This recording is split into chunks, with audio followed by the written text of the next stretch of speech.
وہ ایک بچہ آیا نا اپنی ماں کے لیے لباس لینے کے لیے، اور پہلے وہ گیا اپنے چچا کے پاس، اس کی ماں بیوہ تھی اور اس کا لباس پھٹ گیا تھا، اور وہ اپنے چچا کے پاس گیا تو اس نے دتکار دیا۔ ماں نے اس کو روکا تھا بیٹا نہ جانا، لیکن اس نے کہا کہ تیرے بدن کے اوپر جو لباس ہے وہ بھی پھٹ گیا ہے اور جگہ جگہ سے جسم جھلک رہا ہے، تو میں اپنے چچا سے آپ کے لیے لباس لے کے آتا ہوں۔ پھر جو رویہ اس نے اختیار کیا تو واپس روتا ہوا آ رہا تھا، تو کسی نے راستے نے پوچھا کہ کیا ماجرا ہوا؟ اس نے کہا چچا کے پاس گیا تھا ماں کے لیے لباس لینے، اس نے دلا کے بھیج دیا۔ اللہ اکبر۔ تو اس نے کہا کہ جا سین حرم میں محمد نام کا ایک شخص بیٹھا ہوا ہے، اگر تو اپنا دکھڑا اس کے سامنے پیش کرے تو وہ امید ہے تمہیں رد نہیں کریں گے، لیکن سن لے ان کا دین کوئی اور ہے۔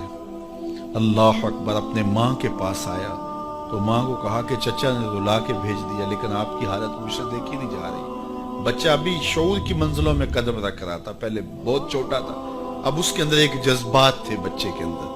تو ماں نے کہا کہ بیٹا نہیں، ان کے پاس نہیں جانا، سنا ہے کہ جو ان سے ملے دین دھرم چھین لیتے ہیں اس کا۔ اللہ اکبر۔ تو حضور علیہ الصلوۃ والسلام کے پاس جانے سے ماں روکنے لگی، لیکن بچے نے کہا کہ امی میں پکا رہوں گا، بتوں کا وفادار رہوں گا، تم اس ٹینشن کو، اس پریشانی کو چھوڑ دو۔ اور حضور کی خدمت میں حاضر ہوا۔ حضور صحن حرم میں چادر اوڑے بیٹھے ہوئے تھے، اور جا کے کہنے لگا میں پہلے بات آپ سے کر لیتا ہوں، آپ کا دین میں نے قبول نہیں کرنا۔ حضور مسکرا کے بولے بیٹا بتاؤ کس لیے آئے ہو؟ کہا میری ماں بے لباس ہے، میں آپ سے لباس لینے آیا ہوں۔ حضور نے چادر رحمت اتار کے اس کے کندھوں پہ ڈالا۔ اللہ اکبر۔ وہ واپس آ گیا اور ماں پر حضور کی چادر اڑائی۔ اللہ اکبر۔ اور ماں نے کہا کہ بیٹے اس نے اپنا دین تو نہیں تجھے دیا؟ کہا نہ، میں نے پہلے کہہ دیا تھا تیرے دین نہیں مانوں گا۔ ماں کہنے لگی پتر اس کا دین ماننا چاہیے، یہ جس نے رحمت کی چادر ہمارے سر پہ تار دی۔ اللہ اکبر۔ تیری تک کے ادامہ میں مرید ہو گئے۔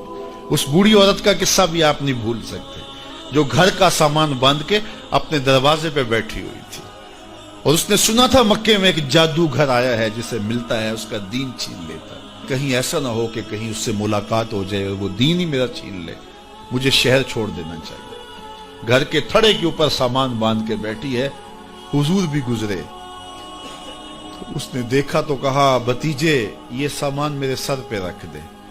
حضور نے سامان اٹھایا، دیکھا تو بوجھل تھا، وزنی تھا، اور بڑھیا کو دیکھا تو کمزور تھی، تو کہا کہ بڑھیا اگر چاہو تو جہاں چاہتی ہو میں خود نہ چھوڑا۔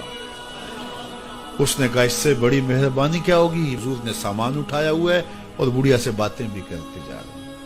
تو بڑھیا کو کہا کیوں جا رہی ہے؟ اس نے کہا کہ سنا ہے یہاں ایک جادوگر ہے جو لوگوں کا دھرم لوٹ لیتا ہے، لوگوں کا دین لوٹ لیتا ہے۔ میں نے ساری زندگی بتوں سے وفا کی، میرے آباء و اجداد نے بتوں سے وفا کی ہے، میں چاہتی ہوں دین اجداد ہاتھ سے چھوٹ نہ جائے، آخر اس شہر میں رہتی ہوں کہیں مل نہ جائے۔